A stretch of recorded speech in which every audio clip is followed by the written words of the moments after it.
La première est très comparable à ce que font des cours constitutionnels, comme le Conseil constitutionnel français ou le Conseil d'État français, c'est d'assurer le respect de la légalité, le respect du droit, par les pouvoirs publics communautaires. Le Conseil, le Parlement, la Commission, il faut que ces décisions puissent faire l'objet d'un contrôle. La deuxième tâche, qui est très importante aussi, c'est d'assurer le respect de leurs obligations par les États.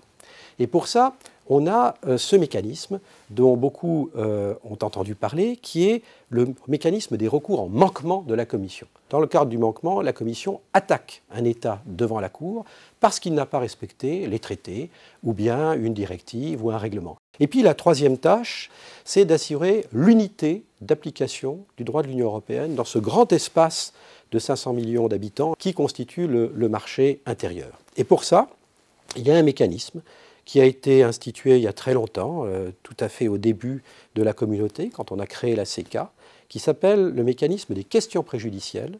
Et c'est un mécanisme qui est génial dans sa simplicité. C'est tout simple.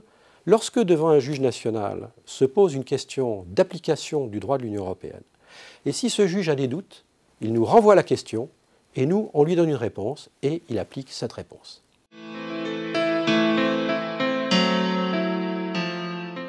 La Cour et le droit de l'Union européenne connaissent et reconnaissent la fonction notariale, la spécificité du notariat, cette investiture des notaires d'une délégation de la puissance publique ou de pouvoir de puissance publique. Nous reconnaissons bien sûr l'acte authentique. Tout ça, je pourrais dire, ce sont des figures connues du droit de l'Union européenne.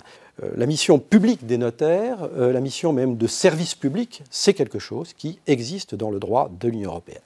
Au-delà, les choses se présentent de la manière suivante aujourd'hui. Comme vous le savez, une des grandes conquêtes de l'Union européenne ces dernières années a été la création de l'espace de sécurité, de liberté et de justice.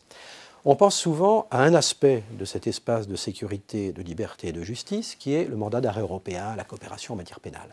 Mais il ne faut pas oublier tout le reste. Ce sont toutes les règles de droit international privé qui ont été posées au fil des années par des règlements de l'Union européenne.